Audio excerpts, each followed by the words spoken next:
ನಮಸ್ಕಾರ. Price the Lord Jesus. ಎಲ್ಲ ನನ್ನ ಪ್ರೀತಿಯ ದೇವಜನರೇ, ನನ್ನ ಪ್ರೀತಿಯ ಸಹೋದರಿ ಸಹೋದರರೇ, ದೇವಭಕ್ತರೇ, ನಿಮ್ಮೆಲ್ಲರನ್ನ ಮತ್ತೊಂದು ಹೊಸ ದಿನದಲ್ಲಿ ದೇವರ ವಾಕ್ಯವನ್ನು ಧ್ಯಾನ ಮಾಡುವುದರಲ್ಲಿ ಕರ್ತನ ಅನುಗ್ರಹಿಸಿದಂಥ ಈ ಸದವಕಾಶಕ್ಕಾಗಿ ನಾನು ದೇವರಿಗೆ ಸ್ತೋತ್ರ ಮಾಡುತ್ತಾ ಇದ್ದೇನೆ.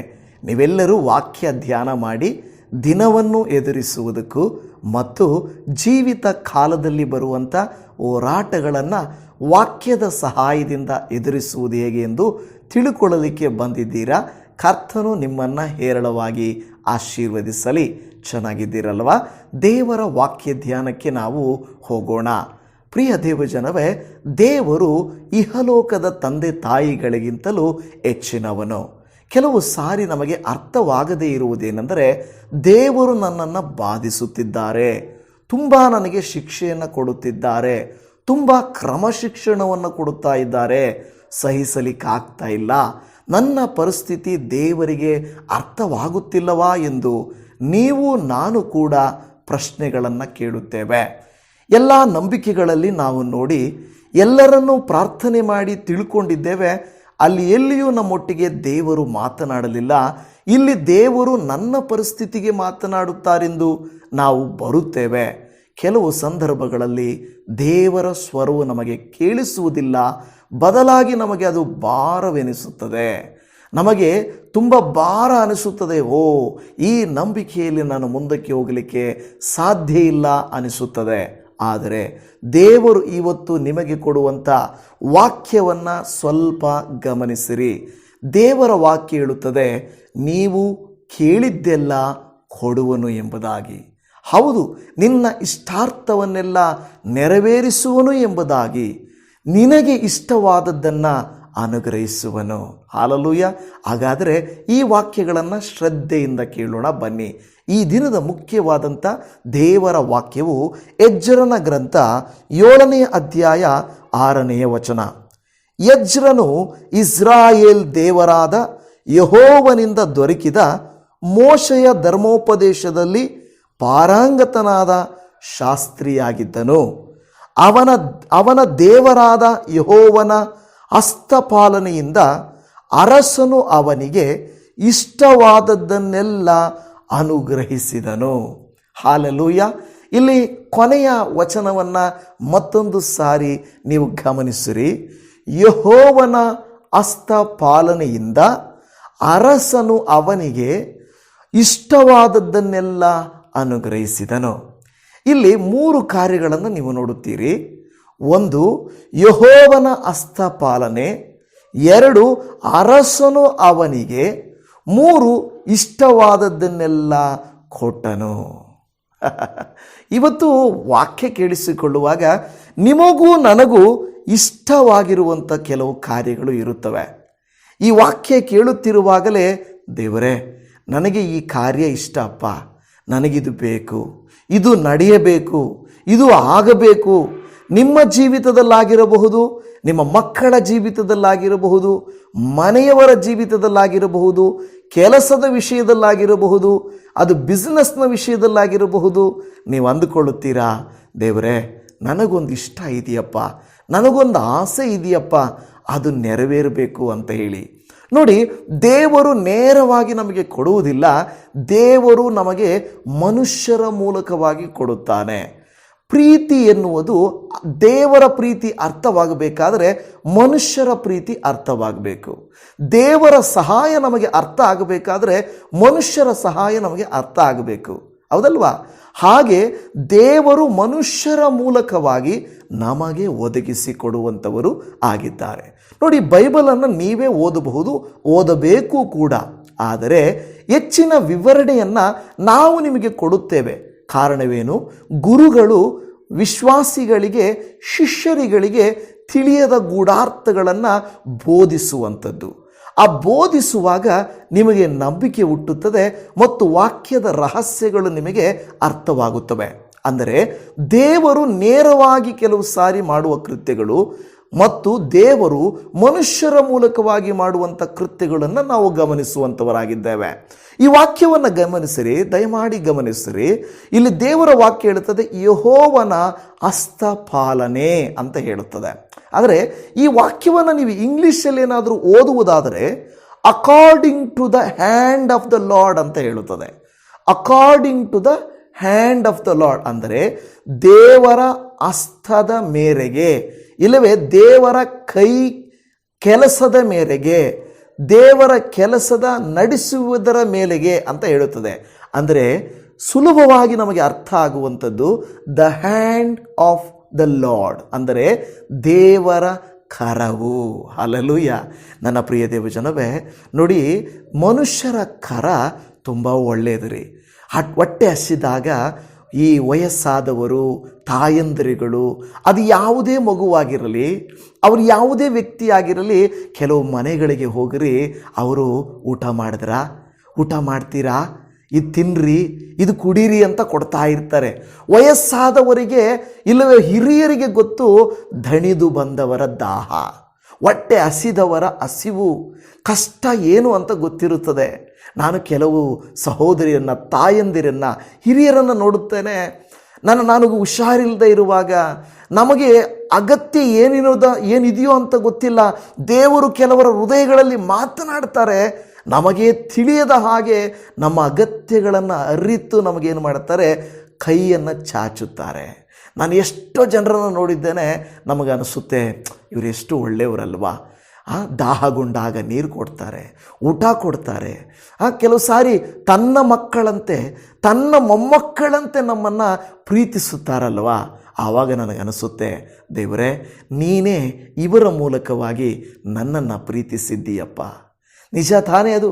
ನೀವು ಕೂಡ ಕೆಲವು ಸಾರಿ ತುಂಬ ಕೊರತೆಗಳಲ್ಲಿದ್ದಾಗ, ತುಂಬ ಕಷ್ಟಗಳಲ್ಲಿದ್ದಾಗ ನಿಮಗೆ ನಿಮ್ಮವರು ಸಹಾಯ ಮಾಡೋದಿಲ್ಲ, ಬೇರೆ ಯಾರೋ ನಿಮ್ಮನ್ನು ಆಧರಿಸ್ತಾರೆ.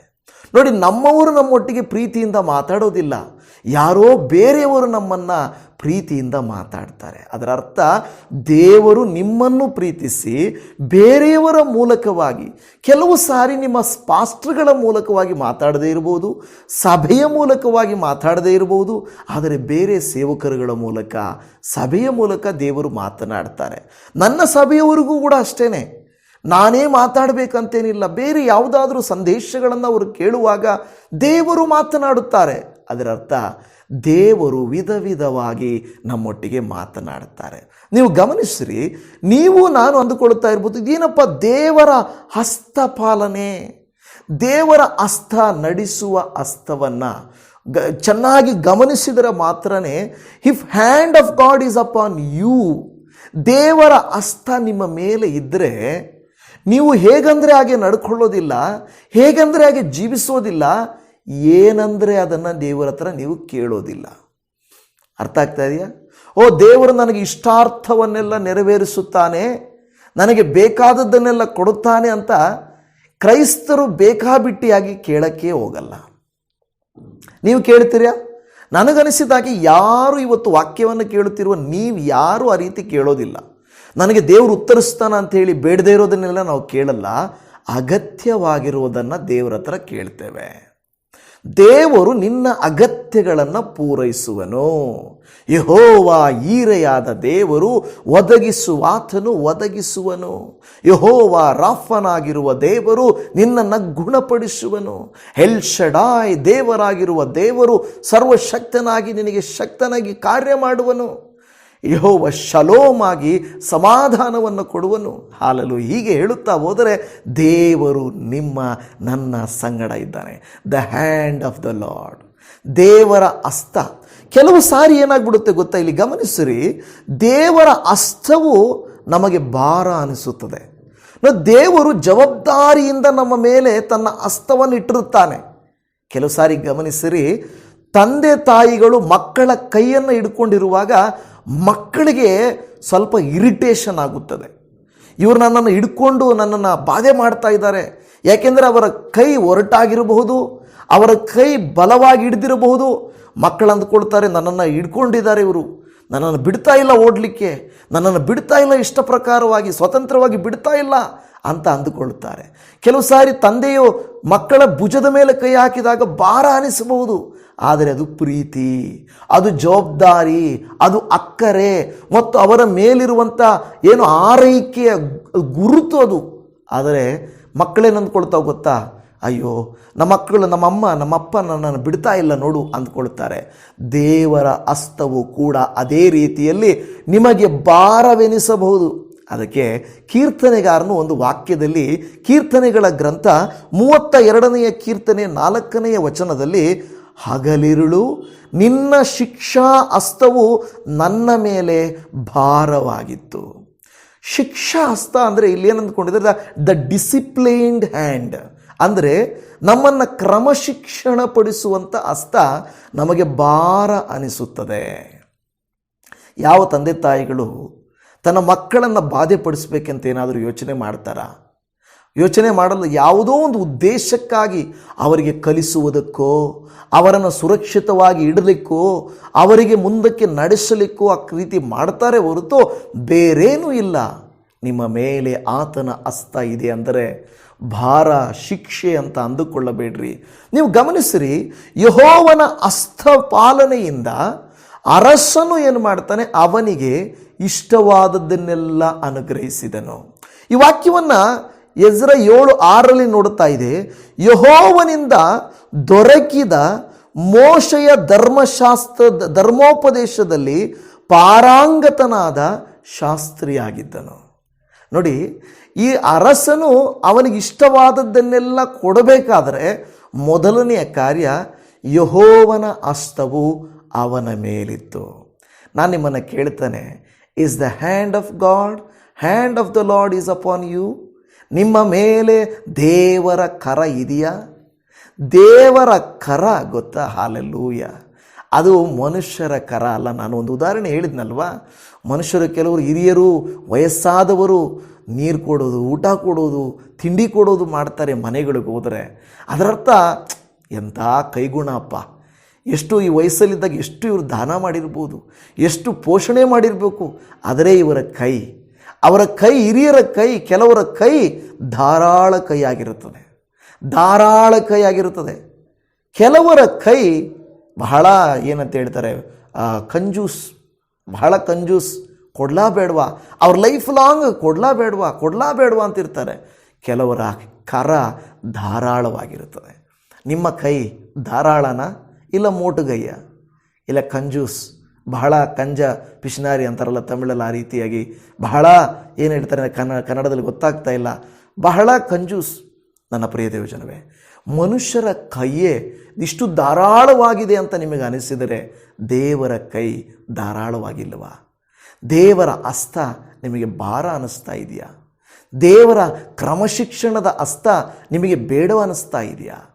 ಇವತ್ತು ನಿಮಗೆ ಭಾರ ಅನಿಸಿದ ಕೈ ನಾಳೆ ನಿಮ್ಮನ್ನು ಭಾರಹೀನರನ್ನಾಗಿ ಮಾಡಿ ಬಲಹೀನರಾಗಿರುವ ನಿಮ್ಮನ್ನು ಬಲಪಡಿಸುತ್ತದೆ. ಆತನ ಹಸ್ತವು ನಮಗೆ ಬೇಕು ದೇವಜನವೇ. ಅಯ್ಯೋ ಬೇಡ ದೇವರೇ, ನನ್ನನ್ನು ಹಿಡಿಬೇಡ, ನನ್ನ ಜೊತೆಗೆ ಬರಬೇಡ, ನನ್ನನ್ನು ನಡೆಸಬೇಡ, ನನ್ನನ್ನು ಆಶೀರ್ವದಿಸಬೇಡ ಅಂತ ಹೇಳಿದರೆ ಯಾವ ಪ್ರಯೋಜನವೂ ಇಲ್ಲ.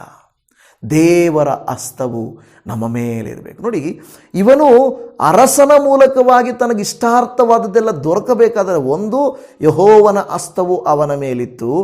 ಎರಡನೇದೇನು ಅಂತ ಹೇಳಿದೆ ಅಲ್ಲಿ ಹೇಳುತ್ತದೆ, ಮೋಶೆಯ ಧರ್ಮಶಾಸ್ತ್ರದಲ್ಲಿ ಪಾರಂಗತನಾದ ಶಾಸ್ತ್ರಿಯಾಗಿದ್ದನು. ಹಲ್ಲೆಲೂಯಾ. ಎರಡನೇ ಕಾರ್ಯ ಗಮನಿಸಿರಿ, ವಾಕ್ಯದಲ್ಲಿ ಪಾರಂಗತನಾದ ಶಾಸ್ತ್ರಿ. ಏನದರ ಅರ್ಥ? ವೆಲ್ ಎಜುಕೇಟೆಡ್, ವೆಲ್ ನೋನ್, ಚೆನ್ನಾಗಿ ಏನು ಮಾಡೋದು,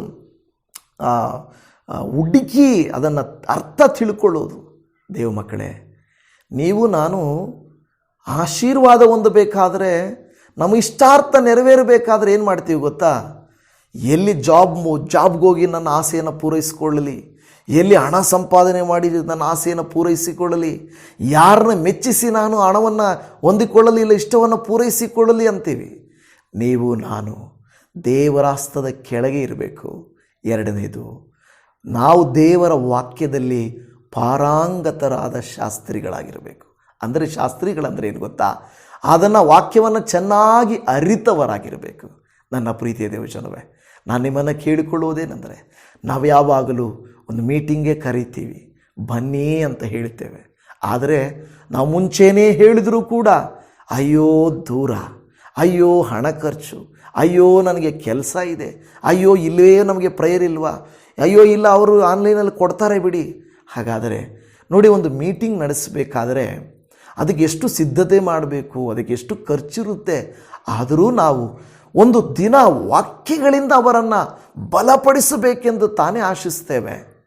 ಬೇರೇನಿಲ್ಲ. ನೀವು ಅಂದುಕೊಳ್ಳಬಹುದು, ಅಯ್ಯೋ 1 ತಾಸು ವಾಕ್ಯಕ್ಕೋಸ್ಕರ ಇಲ್ಲ 2 ತಾಸು ವಾಕ್ಯಕ್ಕೋಸ್ಕರ ನಾನು ಇಷ್ಟು ದೂರ ಹೋಗಬೇಕಾ ಅಂತ ನೀವು ಅಂದುಕೊಳ್ಳಬಹುದು.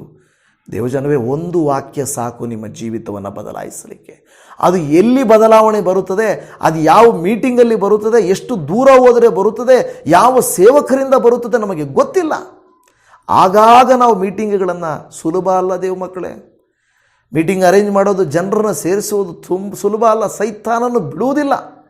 ಮತ್ತು ಈಗ ನೆಕ್ಸ್ಟ್ ಮೇ 1ನೇ ತಾರೀಕು ಲೇಬರ್ಸ್ ಡೇಗೆ, ಓಕೆ, ವಿಶ್ವ ಕಾರ್ಮಿಕರ ದಿನಾಚರಣೆಯ ದಿನದಂದು ಮೇ 1ನೇ ತಾರೀಕು ವಿಜಯಪುರ ಸಭೆಯಲ್ಲಿ ನಾವು ಮತ್ತೆ ಒಂದು ಕೂಟವನ್ನು ಇಟ್ಟಿದ್ದೇವೆ. ನಿಮಗೆ ಸಾಧ್ಯವಾದರೆ 1ನೇ ತಾರೀಕಿದೆ, ಈಗಲೇ ನಿಮಗೆ ತಿಳಿಸ್ತಾ ಇದ್ದೇನೆ, ದಯಮಾಡಿ ನೀವು ಬನ್ನಿ. ಒಂದು ದಿನ ಪೂರ್ತಿ ವಾಕ್ಯದಲ್ಲಿ ಇರ್ರಿ. ನೀವು ಒಂದು ದಿನ ಅಲ್ಲ, ಒಂದು ದಿವಸ ಇಲ್ಲಿ ಇದ್ದು ವಾಸ ಮಾಡಿರಿ, ನಮಗೆ ತೊಂದರೆ ಇಲ್ಲ. ನಾನು ಹೇಳೋದೇನೆಂದರೆ, ನೀವು ವಾಕ್ಯದಲ್ಲಿ ಪಾರಂಗತರಾಗಿದ್ದೀರಾ. ಅದಕ್ಕೆ ನಾವು ಹೇಳ್ತಾ ಇದ್ದೀವಿ, ಆನ್ಲೈನಲ್ಲೂ ಆಫ್ಲೈನಲ್ಲೂ ಬೈಬಲ್ ತರಗತಿಗಳನ್ನು ನಾವು ಸ್ಟಾರ್ಟ್ ಮಾಡಬೇಕು ಅಂತ. ನಾನು ತಿಳಿಸ್ತೀನಿ, ಇನ್ಮೇಲೆ ಸ್ವಲ್ಪ ದಿನದಲ್ಲಿ ನಾವು ಅದನ್ನೆಲ್ಲ ಮಾಡ್ತೇವೆ. ನಿಮಗೆ ತಿಳಿಸ್ತೇನೆ, ನೀವು ಎಷ್ಟು ಜನ ಸಿದ್ಧರಾಗಿದ್ದೀರಿ. ನಿಮ್ಮ ಇಷ್ಟಾರ್ಥಗಳು ನೆರವೇರಬೇಕಾ? ಹಾಗಾದರೆ ನೀವು ಮಾಡಬೇಕಾಗಿರೋ 2ನೇ ಕೃತ್ಯ, ದೇವರ ವಾಕ್ಯದಲ್ಲಿ ಪಾರಂಗತರಾದ ಶಾಸ್ತ್ರಿಗಳಾಗಿರಬೇಕು. ಪಾರಂಗತರಂದರೆ well educated, experienced, well known, ಚೆನ್ನಾಗಿ ಅರ್ಥ ಮಾಡಿಕೊಳ್ಳುವವರಾಗಿರಬೇಕು. ನನ್ನ ಪ್ರಿಯ ದೇವಜನವೇ, ಎಷ್ಟೋ ಜನರು ಹೇಳ್ತಾರೆ, ಪಾಸ್ಟರ್ ನಾವು ವಾಕ್ಯಗಳನ್ನು ಕೇಳ್ತಾ ಇದ್ದೀವಿ. ಆದರೆ ಕೆಲವು ವಿಡಿಯೋಗಳನ್ನು ನಾನು ನಿನ್ನೆ ವಿಡಿಯೋ ಎಷ್ಟು ಚೆನ್ನಾಗಿತ್ತು ಗೊತ್ತಾ? ನನಗೆ ಬಹಳ ನೋವಾಯಿತು. ತುಂಬ ಜನ ಅದನ್ನು ನೋಡಲಿಲ್ಲ. ಇವತ್ತಿನ ವಿಡಿಯೋ ಎಷ್ಟು ಜನ ನೋಡ್ತಾರೋ ನನಗೆ ಗೊತ್ತಿಲ್ಲ. ಆದರೆ ನಾನು ಹೇಳೋದು, ದೇವರ ವಾಕ್ಯದಲ್ಲಿ ಪಾರಂಗತರಾಗಿರಿ. ಹುಡುಕಿರಿ, ವಾಕ್ಯಗಳನ್ನು ಕಲೀರಿ, ಬರ್ಕೊಳ್ರಿ, ಬಾಯ್ಪಾಠ ಮಾಡಿರಿ. ನೀವು ಪಾರಂಗತರಿ. ನೋಡಿ, ಎಜ್ರನಿಗೆ ಅರಸನು ಇಷ್ಟವಾದದ್ದನ್ನೆಲ್ಲ ಅನುಗ್ರಹಿಸಲಿಕ್ಕೆ ಕಾರಣ ದೇವರ ವಾಕ್ಯದಲ್ಲಿ ಪಾರಂಗತನಾದ ವ್ಯಕ್ತಿಯಾಗಿದ್ದನು. ದೇವರ ಹಸ್ತದ ಕೆಳಗೆ ತನ್ನನ್ನು ತಗ್ಗಿಸಿಕೊಂಡಿದ್ದನು. ನೋಡಿ, ಎಜ್ರನ ಗ್ರಂಥ 7ನೇ ಅಧ್ಯಾಯ 10ನೇ ವಾಕ್ಯವನ್ನು ಓದಿ ನೋಡ್ರಿ. ಅವನು ಯೆಹೋವನ ಧರ್ಮಶಾಸ್ತ್ರವನ್ನು ಅಭ್ಯಾಸಿಸಿ ಅನುಸರಿಸಲಿಕ್ಕೂ ಇಸ್ರಾಯೇಲ್ಯರಿಗೆ ಅದರ ವಿಧಿ ನ್ಯಾಯಗಳನ್ನು ಕಲಿಸಲಿಕ್ಕೂ ದೃಢ ಮಾಡಿಕೊಂಡಿದ್ದನು. ನೋಡಿದ್ರ, ಅದೇ ಅಧ್ಯಾಯದಲ್ಲಿ 10ನೇ ವಚನದಲ್ಲಿ ಹೇಳ್ತಾರೆ, ಒಂದು ತೀರ್ಮಾನವನ್ನು ತೆಗೆದುಕೊಂಡಿದ್ದ ಎಜ್ರನು.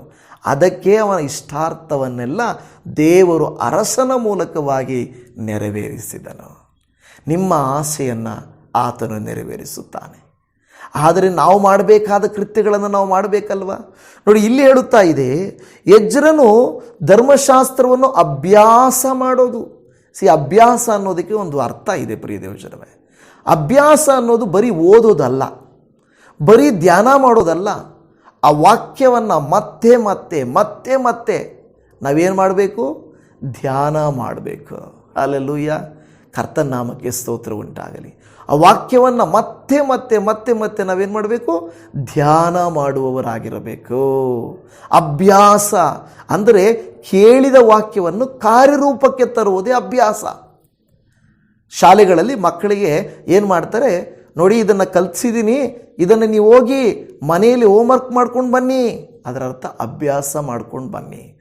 ಓದ್ರಿ, ಬರ್ಕೊಂಡು ಬನ್ನಿರಿ, ಅದೇ ನಿಮಗೆ ಎಕ್ಸರ್ಸೈಸ್. ಅಂದರೆ ನೀವು ಅಭ್ಯಾಸ ಮಾಡಬೇಕು. ಹಲ್ಲೆಲೂಯಾ, ಯೇಸುವಿಗೆ ಸ್ತೋತ್ರ. ನಾನೇನು ಮಾಡಬೇಕು? ಅಭ್ಯಾಸ ಮಾಡಬೇಕು. ಮತ್ತು ನೀವು ಅದರ ವಿಧಿ ನ್ಯಾಯಗಳನ್ನು ಬೇರೆಯವ್ರಿಗೂ ಕಲಿಸಲಿಕ್ಕೆ ದೃಢ ಮಾಡ್ಕೋಬೇಕು. ಅಂದರೆ ನಾವೇನು ಮಾಡ್ತೀವಿ? ನಾನು ನಂಬಿದ್ದೀನಿ, ನಾನು ಕೇಳಿದ್ದೀನಿ. ಎಷ್ಟೋ ಸಾರಿ ನಿಮ್ಮ ಈ ವಾಕ್ಯಗಳನ್ನು ನೀವು ಸ್ಟೇಟಸಲ್ಲಿ ಹಾಕಲ್ಲ, ಬೇರೆಯವ್ರಿಗೆ ಶೇರ್ ಮಾಡಲ್ಲ, ಬೇರೆಯವ್ರಿಗೆ ತಿಳಿಸಲ್ಲ. ವಾಕ್ಯ ಹೇಗೆ ಪ್ರಸರಿಸುತ್ತದೆ ದೇವ ಮಕ್ಕಳೇ? ನಾವೇ ಎಲ್ಲರಿಗೂ ಬಲವಂತ ಮಾಡಿ ಕಳಿಸೋಕ್ಕಾಗಲ್ಲ. ಸೈತಾನನು ಅನೇಕರಿಗೆ ವಿಡಿಯೋಗಳನ್ನು ಸಿಕ್ಕದ ಹಾಗೆ ತಡೆ ಮಾಡ್ತಾ ಇದ್ದಾರೆ. ನಾವೆಷ್ಟು ಪ್ರಯಾಸಪಟ್ಟು ಪ್ರತಿನಿತ್ಯ ವಾಕ್ಯಗಳಲ್ಲಿ ಇವರು ಬೆಳೀಲಿ ಅಂತ ತೀರ್ಮಾನ ಮಾಡ್ತೇವಲ್ವಾ, ದೇವರಿಗೆ ಸ್ತೋತ್ರ. ನೀವು ಕೂಡ ನಿಮ್ಮ ಇಷ್ಟಾರ್ಥಗಳನ್ನು ನೆರವೇರಿಸಿಕೊಳ್ಬೇಕಾ? ಯವನಸ್ಥರೇ, ನಿಮ್ಮ ಇಷ್ಟಾರ್ಥಗಳು ನೆರವೇರಬೇಕಾ? ಗೃಹಸ್ಥರೇ, ಸಂಸಾರಿಕರೇ, ಸೇವಕರೇ, ವಿಶ್ವಾಸಿಗಳೇ, ದೇವರ ಶಿಷ್ಯರುಗಳೇ, ನಿಮ್ಮ ಇಷ್ಟಾರ್ಥಗಳು ನೆರವೇರಬೇಕಾ? ದೇವರ ಹಸ್ತದ ಕೆಳಗಡೆ ದೇವರ ವಾಕ್ಯಗಳನ್ನು ಪಾರಾಂಗತರನ್ನಾಗಿ ಅಭ್ಯಾಸ ಮಾಡಿರಿ, ಬೇರೆಯವರಿಗೂ ತಿಳಿಸಲಿಕ್ಕೆ ತೀರ್ಮಾನ ಮಾಡಿರಿ. ಆಗ ದೇವರು ನಿಮ್ಮನ್ನು ಅನುಗ್ರಹಿಸುತ್ತಾನೆ. ಹಲ್ಲೆಲೂಯಾ. ಮಾತ್ರವಲ್ಲದೆ ದೇವರ ವಾಕ್ಯದಲ್ಲಿ ಮೊದಲ ಪೇತ್ರ 5ನೇ ಅಧ್ಯಾಯ 6ನೇ ವಚನ ಹೇಳುತ್ತದೆ, ಹೀಗಿರುವುದರಿಂದ ದೇವರ ತ್ರಾಣವುಳ್ಳ ಹಸ್ತದ ಕೆಳಗೆ ನಿಮ್ಮನ್ನು ತಗ್ಗಿಸಿಕೊಳ್ಳಿರಿ, ಆತನು ತಕ್ಕ ಕಾಲದಲ್ಲಿ ನಿಮ್ಮನ್ನು ಮೇಲಕ್ಕೆ ತರುವನು. ಆಮೇನ್. ತಕ್ಕ ಕಾಲದಲ್ಲಿ ನಿಮಗೆ ನಿಮ್ಮ ಇಷ್ಟಾರ್ಥವನ್ನು ನೆರವೇರಿಸುವನು, ತಕ್ಕ ಕಾಲದಲ್ಲಿ ನಿಮಗೆ ಮೇಲನ್ನು ಮಾಡುವನು, ತಕ್ಕ ಕಾಲದಲ್ಲಿ ನಿಮ್ಮನ್ನು ಮೇಲಕ್ಕೆ ತರುವನು. ಏನು ಮಾಡಬೇಕಂತೆ? ದೇವರ ತ್ರಾಣವುಳ್ಳ ಹಸ್ತದ ಕೆಳಗೆ ನಿಮ್ಮನ್ನು ನನ್ನನ್ನು ಏನು ಮಾಡಬೇಕು? ತಗ್ಗಿಸಿಕೊಳ್ಳಬೇಕು. ತಗ್ಗಿಸಿಕೊಳ್ಳೋದ್ರ ಅದರ ಅರ್ಥ ಹೋಗಿ ಯಾವಾಗಲೂ ತಲೆ ತಗ್ಗಿಸಿಕೊಂಡಿರುವಂಥದ್ದಲ್ಲ ದೇವಜನವೇ. ದೇವರು ಎಂದಾಗ, ದೇವರ ಕಾರ್ಯಗಳೆಂದಾಗ, ನಾನು ಬರೀ ಮಣ್ಣು ಸ್ವಾಮಿ, ನೀನು ಮಹಿಮೆಯ ಕರ್ತನು ದೇವರೇ, ನನಗೆ ಸಹಾಯ ಮಾಡಪ್ಪ ಎಂದು ದೀನ ಭಾವದಿಂದ ಆತನ ಹತ್ತಿರಕ್ಕೆ ಹೋಗುವುದು. ನೀವು ಎಷ್ಟೇ ಪಾರಂಗತರಾಗಿರಬಹುದು. ಕೆಲವರು ಏನು ಮಾಡ್ತಾರೆ ಗೊತ್ತಾ? ಈ ಪಾಸ್ಟ್ರು ಕೆಲವು ಸಾರಿ ನನಗೆ ಹೇಳಿದ್ದಾರೆ, ಪಾಸ್ಟರ್ ನೀವು ವಿಡಿಯೋ ಹೇಳುವಾಗ, ವಾಕ್ಯ ಹೇಳುವಾಗ ನಿಮ್ಮನ್ನು ನೋಡಿದ್ರೆ ಬಹಳ ದೈವಿಕವಾಗಿದ್ದಾರೆ, ಇವರು ಹೆಂಗಿದ್ದಾರೆ ಅಂದುಕೊಳ್ತಾರೆ. ನೇರವಾಗಿ ನೋಡುವಾಗ ಇವರು ಅವರೇನಾ ಅಂತ ಡೌಟ್ ಬರುತ್ತೆ. ನಿಮಗೆ ಡೌಟ್ ಬರಬಹುದು ದೇವಜನವೇ. ನೀವು ನನ್ನನ್ನು ನೋಡಿ ನನಗೆ ಸನ್ಮಾನ ಮಾಡಬೇಕಾದಂಥ ಅಗತ್ಯ ನನಗಿಲ್ಲವೇ ಇಲ್ಲ, ನನ್ನನ್ನು ಹೊಗಳಬೇಕಾದಂಥ ಅಗತ್ಯ ನನಗಿಲ್ಲವೇ ಇಲ್ಲ. ಕಾರಣ ದೇವರ ವಾಕ್ಯವನ್ನು ನಮಗೆ ತಿಳಿಸುವುದಕ್ಕೆ ನನ್ನನ್ನು ಆರಿಸಿಕೊಂಡಿದ್ದಾರೆ. ಕೆಲವರು ಅವರೆಲ್ಲ ಏನು ದೊಡ್ಡ ಪಾಸ್ಟ್ರು, ಅವರು ಯೂಟ್ಯೂಬರ್, ಅಂದರೆ ಯೂಟ್ಯೂಬಲ್ಲಿ ಫೇಮಸ್ ಆಗಿದ್ದಾರೆ ಅಷ್ಟೇ ಅಂತ ಹೇಳಿ ನಮ್ಮನ್ನು ಸೀಮಿತ ಮಾಡ್ತಾರೆ. ಆದರೆ ದೇವರ ವಾಕ್ಯ ಹೇಳುತ್ತಾ ಇದೆ, ನೀವು ನಾನು ಅವರು ಏನೇ ಹೇಳಲಿ, ದೇವರ ಹಸ್ತದ ಕೆಳಗೆ, ತ್ರಾಣವುಳ್ಳ ಹಸ್ತದ ಕೆಳಗೆ ನಾವು ತಗ್ಗಿಸಿಕೊಳ್ಳೋಣ. ನಾನು ಹೇಳ್ತೇನೆ, ಆಯಿತು, ನೀವು ಪ್ರವಾದಿಗಳನ್ನೇ ನಿಮ್ಮ ಚರ್ಚ್ಗಳಿಗೆ ಕರ್ಕೊಳ್ಳಿ, ದೊಡ್ಡ ದೊಡ್ಡ ಕೋಟು ಸೂಟಾಗಿರೋ ಪಾಸ್ಟರ್ಗಳನ್ನೇ ಕರೆದುಕೊಳ್ಳಿ, ಪಕ್ಕದ ರಾಷ್ಟ್ರಗಳಲ್ಲಿರುವಂಥ ಸೇವಕರನ್ನೇ ನೀವು ಕರ್ಕೊಳ್ಳಿ. ನಮಗೆ ಅವಕಾಶ ದೇವರು ಕೊಟ್ಟರೆ ನಾವು ಮಾಡ್ತೀವಿ, ಇಲ್ಲ ಅಂದರೆ ಇಲ್ಲ. ಹಾಗೇನೇ ದೇವರು ಅವಕಾಶ ಕೊಡ್ತಾರೆ ಖಂಡಿತ. ಇದೇ 20ನೇ ತಾರೀಕು, ನಾನು ಆವಾಗಲೇ ಮೇ 1ನೇ ತಾರೀಕು ಬಗ್ಗೆ ಹೇಳಿದೆ. ಇದೇ 20ನೇ ತಾರೀಕು ಚಿತ್ರದುರ್ಗದಲ್ಲಿ ನಾವು ಮೇಡಳ್ಳಿ ಅನ್ನುವಂಥ ಜಾಗದಲ್ಲಿ ಒಂದು ಕೂಟವನ್ನು ಮೋಕ್ಷ ಮಾರ್ಗ ಸೇವೆಯ ಕಡೆಯಿಂದ ಮಾಡಲಿಕ್ಕಿದ್ದೇವೆ. ಚಿತ್ರದುರ್ಗ ಜಿಲ್ಲೆಯಲ್ಲಿರುವಂಥ ನೀವು ಯಾರಾದರೂ ಪಟ್ಟಣದಲ್ಲಿರುವಂಥವರು, ನಿಮಗೆ ಗೊತ್ತಿರುವವರು, ದಯಮಾಡಿ ನಾವು ಅಡ್ರೆಸ್ಸನ್ನು ಕೊಡ್ತೇವೆ, ನೀವು ಅಲ್ಲಿಗೆ ಬನ್ನಿ. 20ನೇ ತಾರೀಕು ಸೋಮವಾರ 10 ಗಂಟೆಯಿಂದ 3 ಗಂಟೆ ತನಕ ನಾವು ದೇವರ ವಾಕ್ಯವನ್ನು, ಆರಾಧನೆಯನ್ನು ನಿಮಗೆ ಮಾಡಲಿಕ್ಕಿದ್ದೇವೆ. ದೇವರಿಗೆ ಸ್ತೋತ್ರ. ಈ ಪ್ರಯತ್ನಗಳಲ್ಲೇ ನಾವು ಯಾಕೆ ಮಾಡ್ತಾ ಇದ್ದೀವಿ? ಚಿತ್ರದುರ್ಗಕ್ಕೆ ನಾವು ಹೋಗಬೇಕು ಅನ್ನೋ ಪ್ರಯತ್ನ, ದೇವರ ವಾಕ್ಯ ಸಿಕ್ಕ ಅವಕಾಶಗಳನ್ನು ನಾವು ಕೊಡ್ತಾ ಇದ್ದೇವೆ. ನೀವು ಹಾಗೆ ಮಾಡ್ತಾ ಇದ್ದೀರಾ? ದೇವರ ಹಸ್ತದ ಕೆಳಗೆ ಒಪ್ಪಿಸಿ ಕೊಡುತ್ತಾ ಇದ್ದೀರಾ? ಅಪಾನನೊಟ್ಟಿಗೆ ಮಾತನಾಡು ಎಂದು ಹೇಳುತ್ತಾ ಇದ್ದೀರಾ? ಆದರೆ ನಮಗೆ ಹೆಂಗೆ ಗೊತ್ತಾ? ವಾಕ್ಯ ಬೇಡ, ದೇವರ ಕೈ ಕೆಳಗೆ ಹೋಗೋದು ಬೇಡ, ದೇವರ ಡಿಸಿಪ್ಲಿನಲ್ಲಿ ಹೋಗೋದು ಬೇಡ, ದೇವರ ಆಶೀರ್ವಾದ ಮಾತ್ರ ಬೇಕು. ಅದು ಹೇಗೆ ಸಾಧ್ಯ ದೇವಜನವೇ? ನೀವೇ ಆಲೋಚನೆ ಮಾಡಿ. ಅದಕ್ಕೆ ಇಲ್ಲಿ ಹೇಳುತ್ತಾ ಇರುವಂಥದ್ದು, ದೇವರ ತ್ರಾಣವುಳ್ಳ ಹಸ್ತದ ಕೆಳಗೆ ನಮ್ಮನ್ನು ತಗ್ಗಿಸಿಕೊಳ್ಳಬೇಕು.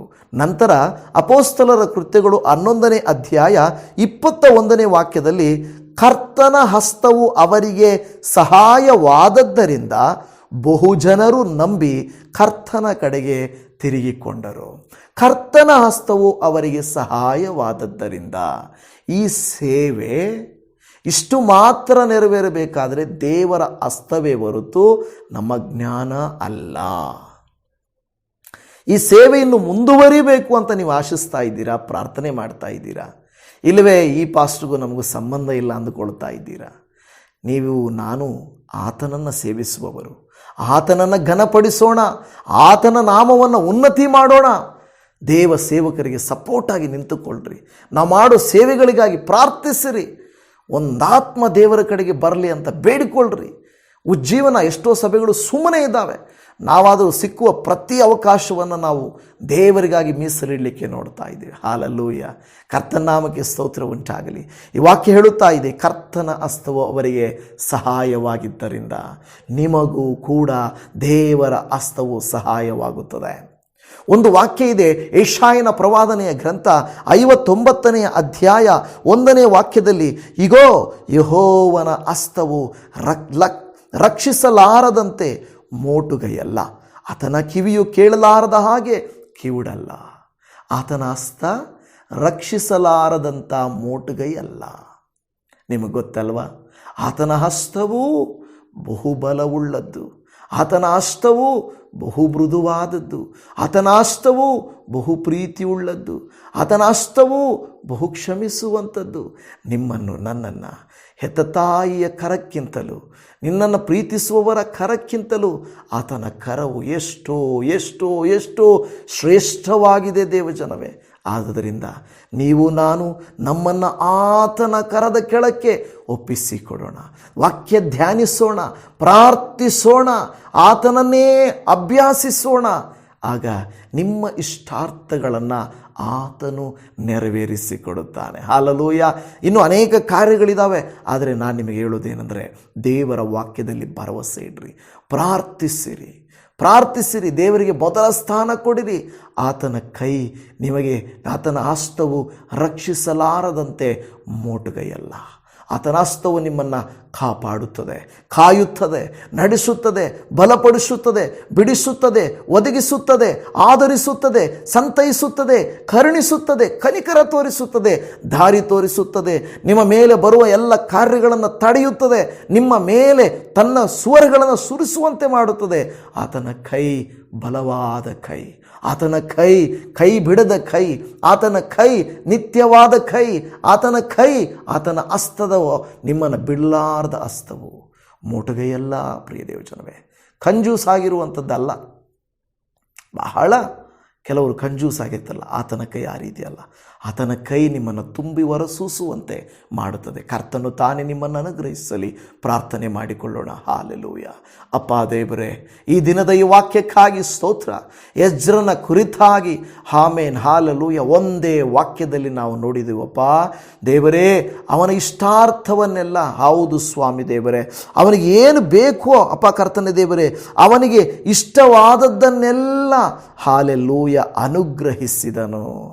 ಎಜ್ರನಿಗೆ ಇಷ್ಟವಾದದ್ದನ್ನೆಲ್ಲ ನೀವು ಅನುಗ್ರಹಿಸಿದಿರಪ್ಪ, ಅರಸನ ಮೂಲಕ ಅನುಗ್ರಹಿಸಿದಿರಿ. ಕಾರಣ ಅಪ್ಪ, ಒಂದು ನಾವು ಧ್ಯಾನ ಮಾಡಿದೆವಪ್ಪ ದೇವರೇ ಕರ್ತನೆ, ಅಪ್ಪ ದೇವರೇ, ನಿನ್ನ ಹಸ್ತವು ಅವನ ಮೇಲೆ ಇತ್ತು. ಈಗೋ ನಾನು ಪ್ರಾರ್ಥಿಸ್ತೇನೆ ದೇವ ಜನರೇ, ನೀವು ಒಂಟಿಯಾಗಿ ವಾಕ್ಯವನ್ನು ಕೇಳುತ್ತಿದ್ದರೆ, ನೀವು ಮನೆಯಲ್ಲಿದ್ದರೆ, ನಿಮಗೆ ಸಾಧ್ಯವಾದರೆ ನಿಮ್ಮ ಕೈಯನ್ನು, ಬಲಗೈಯನ್ನು ತೆಗೆದು ನಿಮ್ಮ ತಲೆಯ ಮೇಲೆ ಇಟ್ಟುಕೊಂಡು ಹೇಳಿರಿ, ಅಪ್ಪ ಈಗೋ ಇದೇ ನಿನ್ನ ಹಸ್ತ ನನ್ನ ಮೇಲಿರಲಿ ಸ್ವಾಮಿ. ಆಮೇನ್. Thank you lord. ನಿನ್ನ ಹಸ್ತ ಭಾರವಾದದ್ದಲ್ಲ, ಭಯಪಡಿಸುವುದಲ್ಲ, ನಮ್ಮನ್ನು ಬಲಹೀನಗೊಳಿಸುವುದಲ್ಲ, ನಮ್ಮ ಹತ್ರ ಕಿತ್ತುಕೊಳ್ಳುವಂಥದ್ದಲ್ಲ, ನಮ್ಮನ್ನು ನೋಯಿಸುವಂಥದ್ದಲ್ಲ, ಬೆದರಿಸುವಂಥದ್ದಲ್ಲ, ಬದಲಾಗಿ ನಮ್ಮನ್ನು ಅಭಿಷೇಕಿಸುವಂಥದ್ದು. ಹಾಲೆಲೂಯ. ನಮ್ಮನ್ನು ಅಭಿಷೇಕಿಸುವಂಥದ್ದು. ಸ್ತೋತ್ರ. ಮಾತ್ರವಲ್ಲದೆ ಅಪ್ಪ ಕರ್ತನೆ, ನಿನ್ನ ಹಸ್ತವು ನಮ್ಮನ್ನು ಕ್ರಮಶಿಕ್ಷಣ ಪಡಿಸುತ್ತದೆ, ನಿನ್ನ ವಾಕ್ಯವನ್ನು ಧ್ಯಾನಿಸುವಂತೆ ಮಾಡುತ್ತದೆ, ಪ್ರಾರ್ಥಿಸುವಂತೆ ಮಾಡುತ್ತದೆ. ಹಾಲೆಲೂಯ. ನಿನ್ನ ಕೈ ಮೋಟುಗೈ ಅಲ್ಲಪ್ಪ. ಸ್ತೋತ್ರ. ಯಾರೆಲ್ಲ ತಮ್ಮ ಕರಗಳನ್ನು ತಲೆಯ ಮೇಲಿಟ್ಟಿದ್ದಾರೋ, ಈಗೋ ಅವರ ತಲೆಯಿಂದ ಪಾದದವರೆಗೂ ನೀನು ಅವರನ್ನಪ್ಪ ಈ ವಾಕ್ಯ ಹೇಳಿದಂತೆ ಯೆಹೋವನ ಹಸ್ತ, ಥ್ಯಾಂಕ್ ಯು ಜೀಸಸ್, ನಿನ್ನ ಹಸ್ತ ಪಾಲನೆ ಇವರ ಮೇಲಿರಲಿ ಕರ್ತನೆ. ಇವರು ಕೈಗೊಳ್ಳುವ ಪ್ರತಿ ಕಾರ್ಯ, ಇವರು ಕೈಗೊಳ್ಳುವಂಥ ಪ್ರತಿ ಕೆಲಸ, ಮಾಡುವಂಥ ತೀರ್ಮಾನ, ನಡೆಯುವಂಥ ದಾರಿ, ಮಕ್ಕಳ ಜೀವಿತ ಇವರ ಮೇಲೆ, ಆಮೆನ್, ಥ್ಯಾಂಕ್ ಯು ಲಾರ್ಡ್, ಇರುವ ಎಲ್ಲ ಶಾಪದ ಕಟ್ಟುಗಳು ಮುರಿಯಲಿ, ಎಲ್ಲ ಎಲ್ಲ ಕೊರತೆಗಳು ತೀರಲಿ, ಎಲ್ಲ ನೋವುಗಳು ಹೋಗಲಿ, ಎಲ್ಲ ಭಯಗಳು ನೀಗಲಿ ಕರ್ತನೆ. ಇಲ್ಲದೆ ಇರುವ ಪರಿಸ್ಥಿತಿಯು ಒದಗಿ ಬರಲಿ. ಸ್ತೋತ್ರ, ಹಾಲೆಲೂಯ. ನಂಬಿದಂಥ ಭಕ್ತರನ್ನು ನೀನು ಕನಿಕರಿಸುವ ದೇವರು, ಕರುಣಿಸುವ ದೇವರು, ಅದ್ಭುತ ಸ್ವರೂಪನಾದ ದೇವರೇ, ನಿನಗೆ ಸ್ತೋತ್ರ, ನಿನಗೆ ಸ್ತೋತ್ರ. ಚಿಕ್ಕವರ ಮೊದಲುಗೊಂಡು ಯವನಸ್ಥರ ಮೊದಲುಗೊಂಡು ವೃದ್ಧರ ತನಕ, ವಿಧವೆಯರ ತನಕ, ಬಡವರ ತನಕ, ರೋಗಿಗಳಲ್ಲಿರುವಂಥವರು, ಸಾಲಗಳಲ್ಲಿರುವಂಥವರು, ಕಷ್ಟಗಳಲ್ಲಿರುವಂಥವರು, ಕಣ್ಣೀರಿನಲ್ಲಿರುವಂಥವರು, ಪ್ರತಿಯೊಬ್ಬೊಬ್ಬರು ಯೇಸುವಿನ ನಾಮದಲ್ಲಿ ಹಾಲೆಲೂಯ ನಿನ್ನ ಹಸ್ತ ಪಾಲನೆ. ಆಮೇನ್, ಆಮೇನ್. ನಿನ್ನ ಹಸ್ತ ಪಾಲನೆ. ಸ್ತೋತ್ರ. Thank you Jesus. ಯಾರು ನಂಬಿ ಅಪ್ಪ ನನ್ನನ್ನು ಕನಿಕರಿಸಯ್ಯ, ನನ್ನ ಮೇಲೆ ನಿನ್ನ ಹಸ್ತ ಪಾಲನೆ ಇರಲಿ ಅಪ್ಪ, ಪೋಷಣೆ ಇರಲಿ ಅಪ್ಪ, ನಡೆಸುವಿಕೆ ಇರಲಿ ಅಪ್ಪ, ಆಧರಿಸುವಿಕೆ ಇರಲಿ ಅಪ್ಪ. ನಿನ್ನ ಹಸ್ತದ ಕೆಳಗೆ ನಾನಿರುವಾಗ ನನ್ನನ್ನು ಯಾವ ದುರಾತ್ಮನು ಮುಟ್ಟುವುದಿಲ್ಲ. ನಿನ್ನ ಹಸ್ತದ ಕೆಳಗಿರುವಾಗ ನಾನು ಭಯಪಡುವುದಿಲ್ಲ, ಚಿಂತೆ ಮಾಡುವುದಿಲ್ಲ, ಸೋತು ಹೋಗುವುದಿಲ್ಲ. ಯೇಸುವಿನ ನಾಮದಲ್ಲಿ ಕರ್ತನೆ, ಯಾರೆಲ್ಲ ಕರ್ತನೆ ನಂಬಿ ಪ್ರಾರ್ಥನೆ ಮಾಡಿ ಈ ಪ್ರಾರ್ಥನೆಯಲ್ಲಿ ಏಕೀಭವಿಸಿದರು, ಇವರ ಜೀವಿತಗಳು ಮಾರ್ಪಡಲಿ ಯೇಸುವಿನ ನಾಮದಲ್ಲಿ. ಇವರ ಇಷ್ಟಾರ್ಥವನ್ನೆಲ್ಲ ಪೂರೈಸು ಯೇಸುವಿನ ನಾಮದಲ್ಲಿ. ಅಪಾ ಕರ್ತನೆ, ಅರಸನ ಮೂಲಕವಾಗಿ ಎಜ್ರನಿಗೆ ಒದಗಿಸಿದ ಹಾಗೆ ಇಗೋ ಕರ್ತನೆ, ಇವರಿಗೆ ದೇವ ಮಕ್ಕಳ ಮೂಲಕ, ಅನ್ಯರ ಮೂಲಕ, ಶತ್ರುಗಳ ಮೂಲಕ ಒದಗಿ ಬರಲಿ. ತನ್ನ ಕುಟುಂಬಸ್ಥರ ಮೂಲಕ, ವಿರೋಧಿಗಳ ಮೂಲಕ, ಕೊಡಲ್ಲ ಅಂದೋರು, ಬಿಡಲ್ಲ ಅಂದೋರು, ಮಾಡಲ್ಲ ಅಂದೋರು, ನಡೆಸಲ್ಲ ಅಂದೋರು, ಪ್ರೀತಿ ಮಾಡದೇ ಇರೋದು, ಮೋಸ ಮಾಡದೇ ಇರೋದು, ಆ ದೇವರ ಕರ್ತನೆ ಮಾಡಿದ ಎಲ್ಲರೂ ಅವರೇ ಇವರನ್ನು ಪಾಲಿಸಲಿ, ಪೋಷಿಸಲಿ, ಕರುಣಿಸಲಿ, ನಡೆಸಲಿ ಎಂದು ಬೇಡಿಕೊಳ್ಳುತ್ತಾ ಸ್ತೋತ್ರ. Amen, amen, amen, amen. Thank you lord. ನಾನು ನಂಬುತ್ತೇನಪ್ಪ, ಎಲ್ಲ ನನ್ನ ಸಹೋದರಿಯರನ್ನು, ಎಲ್ಲ ನನ್ನ ದೇವಜನರನ್ನು, ಎಲ್ಲ ಪ್ರತಿನಿತ್ಯ ವಾಕ್ಯವನ್ನು ಆಲಿಸುವ ಇವರ ಜೀವಿತದಲ್ಲೇ ನನಗೆ ಯಾರೂ ಇಲ್ಲ, ನನಗೆ ಯಾರೂ ಸಹಾಯಕರಿಲ್ಲ, ನನಗೆ ಈ ಪರಿಸ್ಥಿತಿ ಚೆನ್ನಾಗಿಲ್ಲ, ನಾನು ಸೋತು ಹೋಗಿದ್ದೇನೆ, ಕುಗ್ಗಿ ಹೋಗಿದ್ದೇನೆ, ನನ್ನಿಂದ ಆಗುವುದಿಲ್ಲ ಎಂದು ಕುಗ್ಗಿ ಹೋದ ಇವರ ಮೇಲೆ ನಿನ್ನ ಹಸ್ತ ಪಾಲನೆ ಇರಲಿ ಅಪ್ಪ. ನೀನು ಅನುಗ್ರಹಿಸು, ಆಶೀರ್ವದಿಸು, ಕೃಪೆ ತೋರಿಸು, ಕರುಣೆ ತೋರಿಸು, ಎಲ್ಲ ಪರಲೋಕದ ಕೃಪಾ ವರದಾನಗಳಿಂದ ತುಂಬಿಸಬೇಕೆಂಬುದಾಗಿ ಕರುಣೆಯ ಕರ್ತನೇ ಸ್ತೋತ್ರ. ನಿಮ್ಮ ಹಸ್ತಪಾಲನೆಯಿಂದ ಇವರನ್ನು ಕೈ ಹಿಡಿದು, ಇವರನ್ನು ಅಭಿಷೇಕ ಮಾಡಿ, ಇವರನ್ನು ಉಪಯೋಗಿಸಿ ನೀವೇ ಮಹಿಮೆ ಹೊಂದುತ್ತೀರೆಂಬುದಾಗಿ ನಮ್ಮ ಕರ್ತನು, ನಮ್ಮ ದೇವರು, ನಮ್ಮ ರಕ್ಷಕನು, ನಮ್ಮನ್ನು ಪ್ರೀತಿಸುವವನು, ನಮ್ಮನ್ನು ಪೋಷಿಸಿ ಪಾಲಿಸುವವನು ಆಗಿರುವಂಥ ನಮ್ಮ ಕರ್ತನಾದ ಯೇಸು ಕ್ರಿಸ್ತನ ಮಧುರವಾದ ನಾಮದಲ್ಲಿ ಪ್ರಾರ್ಥಿಸುತ್ತೇವೆ ಪರಮ ತಂದೆಯೇ. Amen, amen, amen. Thank you lord. ನನ್ನ ಪ್ರೀತಿಯ ದೇವಜನವೇ, ಇದುವರೆಗೂ ವಾಕ್ಯಗಳನ್ನು ಕೇಳಿ ನನ್ನೊಟ್ಟಿಗೆ ಈ ಪ್ರಾರ್ಥನೆಯಲ್ಲಿ ಏಕೀಭವಿಸಿದ್ದಕ್ಕಾಗಿ ನಿಮಗೆ ಧನ್ಯವಾದಗಳು. ದೇವರ ವಾಕ್ಯದಂತೆ ಈ ಪ್ರಾರ್ಥನೆಯಂತೆ ನಿಮ್ಮನ್ನು ಪಾಲಿಸಲಿ, ಪೋಷಿಸಲಿ, ನಿಮ್ಮನ್ನು ಪರಾಮರ್ಶಿಸಲಿ. ನಿಮ್ಮೆಲ್ಲರಿಗೂ ಶಲೋಮ್. Praise the Lord Jesus. God bless you. Amen.